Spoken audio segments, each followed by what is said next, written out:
അപ്പം നമ്മൾ ഇന്ന് അമ്പലത്തിൽ പോണേ. അമ്പലത്തിൽ ഇന്ന് മകരച്ചുവയായിട്ട് അമ്പലത്തിൽ ഇന്ന് കലംപൂജിക്കലുണ്ട്. അപ്പം അത് കലംപൂജിക്കാനായിട്ട് സാധനങ്ങളൊക്കെ എടുത്ത് വെച്ചിട്ടുണ്ട്. അപ്പം ഞങ്ങൾ അമ്പലത്തിലോട്ട് പോയി കല്ലൊക്കെ ഇടുന്നതും ആരെങ്കിലുമൊക്കെ ഉണ്ടാകും നോക്കിയിട്ടും വരാം. അപ്പോൾ അതേ ഞങ്ങൾ മൂന്നും കൂടി അടുപ്പ് ഒക്കെ സെറ്റ് ചെയ്യാനായിട്ടേ കല്ലൊക്കെ എടുത്ത് സെറ്റ് ചെയ്യാനായിട്ട് പോണേണ് അമ്പലത്തിലോട്ട്. അപ്പം ഞാൻ അമ്പലം എത്തിയിട്ടുണ്ട്. കല്ല് ദേ രണ്ടും കൂടി സഹായികളാണ്, പിന്നെ അസിസ്റ്റൻസിനെ വേറെ നമുക്ക് ആവശ്യമില്ല. ദേ രണ്ടും കൂടി ദേ കല്ലൊക്കെ എടുത്ത് ഇട്ട് അടുപ്പ് ഇട്ടാനായിട്ട് ഇട്ട് തന്നെയുണ്ട്. ദേ 2 അടുപ്പ് അവിടെ നേരെ ഓൾറെഡി ആരും ഇട്ടിട്ടുണ്ട്. അപ്പോൾ ദേ ഞങ്ങൾ ദേ മൂന്നാമതും കൊണ്ട് ഇട്ട് ഇങ്ങനെ അടുപ്പൊക്കെ സെറ്റ് ചെയ്ത് വീട്ടിൽ ചെന്നിട്ട് അപ്പോൾ ദേ ഇത് ദേവിക്ക് നീതിയും വെക്കാനുള്ളതാണ്. അങ്ങനെ ദേ ഞങ്ങൾ ദേ കത്തിക്കാനുള്ള ചൂട്ടൊക്കെ എടുത്ത് ഞങ്ങൾ ദേ പോണിയാണ്. അതിൻ്റെ നടുക്കുള്ളത് ആവണിയാണ് കേട്ടോ, അപ്പുറത്തെ വീട്ടിലാണ്. അപ്പോൾ അതേ ഞങ്ങൾ പോണിയാണ്, ചൂട്ടൊക്കെ പിടിച്ചോണ്ടാണ് പോണത്. എല്ലാത്തിനും ഭയങ്കര ഇൻട്രസ്റ്റ് ആയ കാരണം കുഴപ്പമില്ല, പിള്ളേർക്ക് എല്ലാത്തിനും ഇൻട്രസ്റ്റാണ്, എല്ലാത്തിനും സഹായം കൂടും. പിന്നെ അവിടെ ചെന്നിട്ട് പിന്നെ കണ്ടില്ല കേട്ടോ, ഓടി നടപ്പായിരുന്നു, എവിടെ ഇരുന്നൊരു പിടുത്തമില്ല. അപ്പോൾ അതേ അങ്ങനെ ഞങ്ങൾ വന്ന് ദേ കല്ലൊക്കെ ദേ കലമൊക്കെ അമ്പലത്തിൽ കൊണ്ടുപോയി ചാനരയിൽ കൊണ്ടുപോയി പൂജിച്ച് ഇതേ കൊണ്ടുവന്ന് വെച്ചിട്ടുണ്ട്.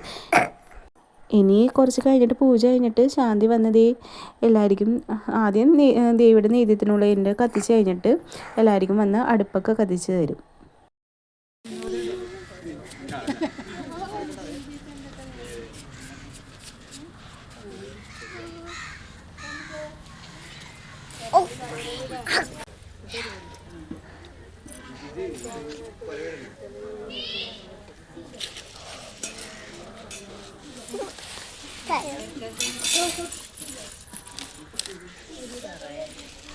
എപ്പോഴും കുരവിടുന്ന ആൾക്കാരുണ്ടായിരുന്നു ഈ സ്ലാ. അപ്പോൾ അതേ കുരവിട്ടില്ല, അതേ നേരെ അടുപ്പിൽ തീ കൊളുത്തണേണ്. അതേ ശാന്തി കൊണ്ടുവന്ന് എല്ലാവരുടെയും അടുപ്പിൽ കർപ്പൂരം കത്തിച്ചിരുന്നു അങ്ങനെ. അപ്പം അങ്ങനെ ഇട്ട് തീ കത്തിക്കണേണ്.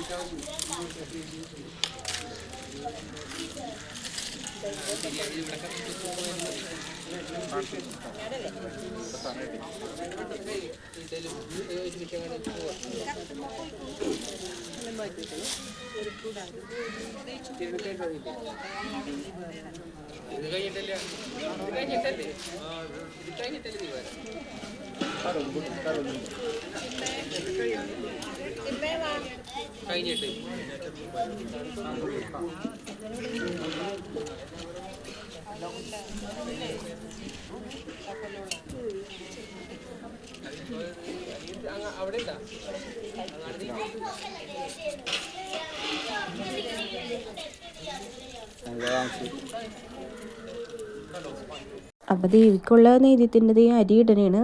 അരി കഴുകി ഓരോരുത്തരായിട്ട് പ്രാർത്ഥിച്ച് ഇടണേണ്.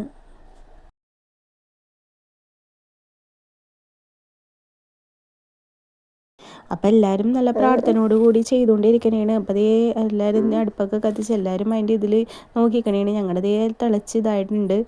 അപ്പം അമ്മ തീയൊക്കെ ഇതാക്കി ഇളക്കിയൊക്കെ കൊടുക്കണേണ്. അമ്മയും ചിറ്റയും സരചേച്ചിയും കൂടി ആറ്റുകാൽ കഴിഞ്ഞ മുമ്പത്തെ കൊല്ലം പോയതിൻ്റെ വിശേഷങ്ങളാണ് പറച്ചിൽ അതിൻ്റെ ഇടയിൽ കൂടി. അപ്പം അങ്ങനെ ഓരോ വിശേഷങ്ങൾ. ഇപ്പം അതേ ഇവിടെ ഇപ്പുറത്തെ സൈഡിലും 3 പേരുണ്ടായിരുന്നു, അവരുടെ ഇതിലും എല്ലാവരും ഒരുവിധം ആയിക്കൊണ്ടിരിക്കണേണ്. അങ്ങനെ കുറേ നേരത്തെ ഇത് കഴിഞ്ഞ് ഞങ്ങളുടെയും പായസം റെഡിയായി, എല്ലാം പെട്ടെന്ന് കഴിഞ്ഞ് അങ്ങനെ ദീപാരാധനയൊക്കെ നല്ലോണം തൊഴുത് എല്ലാം കഴിഞ്ഞ് ഞങ്ങളങ്ങനെ വീട്ടിലോട്ട് പോന്ന്. അവിടെ നിന്നും നീതിയും വെച്ചതും തന്ന് ഞങ്ങളങ്ങനെ പോന്ന്. അപ്പോൾ ഇന്നത്തെ വിശേഷങ്ങൾ ഇത്രയൊക്കെ ഉള്ളൂ. നിങ്ങളെല്ലാവരും മകരച്ചോക്ക് അമ്പലത്തിൽ പോയെന്ന് വിശ്വസിക്കുന്നു. അപ്പോൾ എന്തെങ്കിലും ഉണ്ടെങ്കിലൊക്കെ കമൻറ്റ് ഇടുക.